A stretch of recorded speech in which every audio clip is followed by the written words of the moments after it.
or fining him. But also, according to multiple reports, the Washington football team settled a sexual misconduct allegation regarding owner Dan Snyder with a former employee back in 2009. So there is obviously a lot to unpack here. Stephen A., what's your reaction to the Washington football team's stories dealing with Haskins and also Snyder? Well, first of all, I think they're moving in a forward direction, and I think they need to be given credit for that. You know what? You don't like to see that your owner was settling for anything, because regardless of what we want to deduce from it, ultimately it implies a level of guilt when you settle.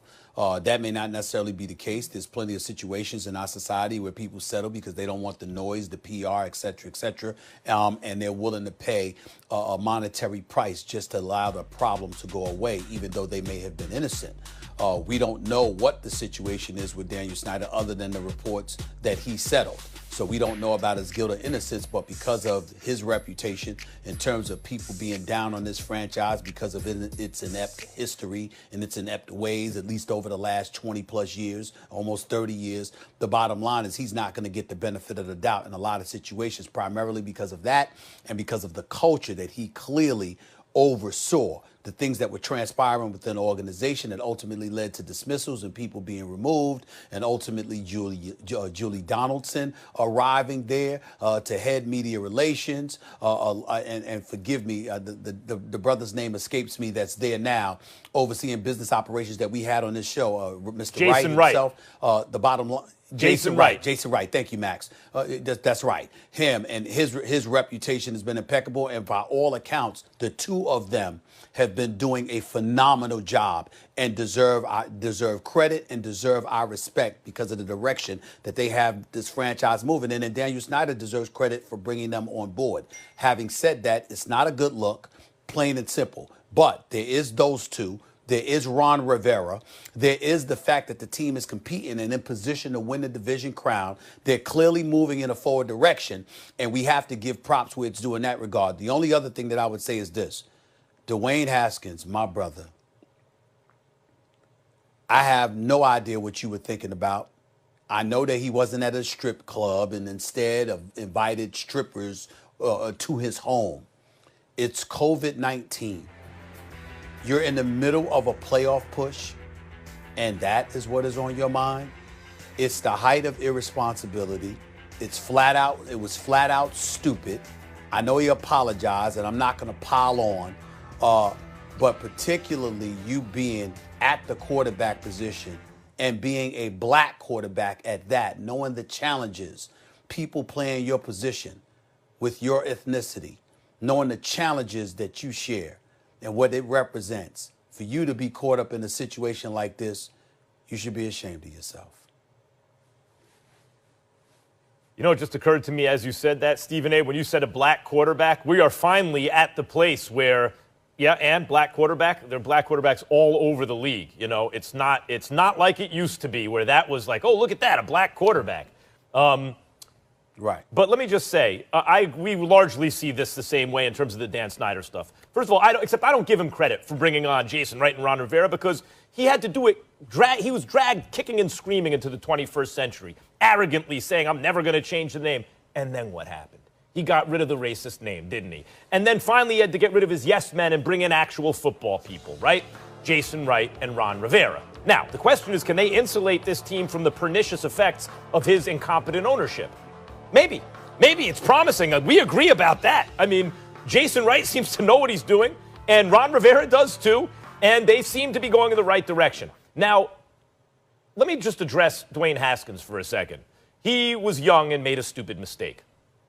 Not the end of the world kind of a mistake. He wasn't out partying. He brought the party to him. Who knows? Maybe he had people tested. I don't know.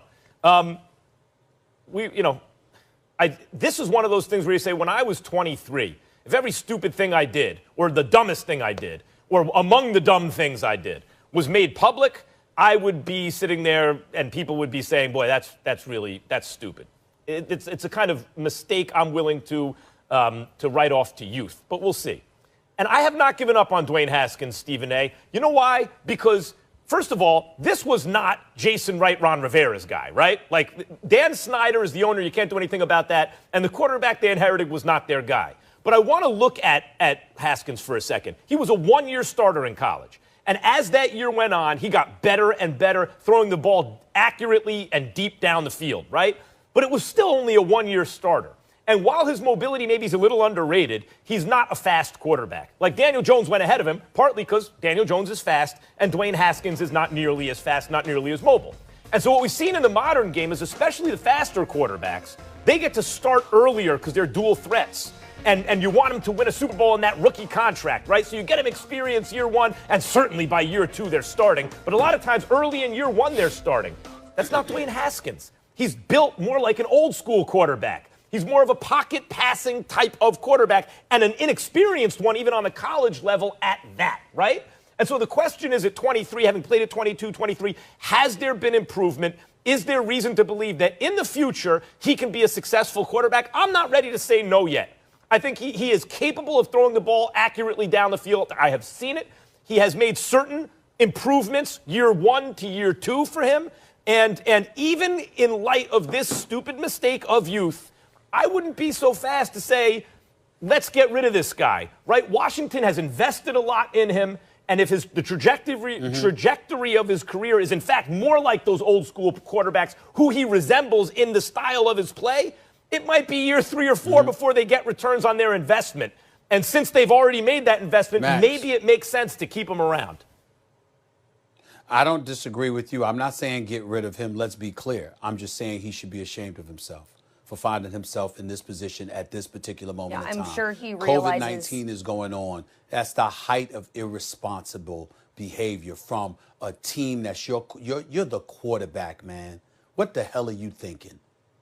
Period. Telling no lies. Yeah. I'm sure he's aware of the implications of his actions. In fact, Dwayne Haskins could be suspended for his actions, but Adam Schefter did report this week that there is a real chance that Alex Smith could return this week for their game against the Panthers on Sunday. All right, guys, once a question whether the Steelers would go undefeated turned into whether Pittsburgh would win the AFC, and now at 11-3, whether they even have the capacity to win their division. They have dropped 3 straight, the most recent this Monday night against the Bengals, and now Mike Tomlin having conversations with Juju Smith-Schuster about his TikTok dancing on other teams' logos ahead of the game. Okay, Ryan Clark here with us, former Steelers Super Bowl champ as well. Stephen A., a lot of problems here with Pittsburgh. What is going on with your Steelers? Well, first of all, I think the biggest problem is that they can't run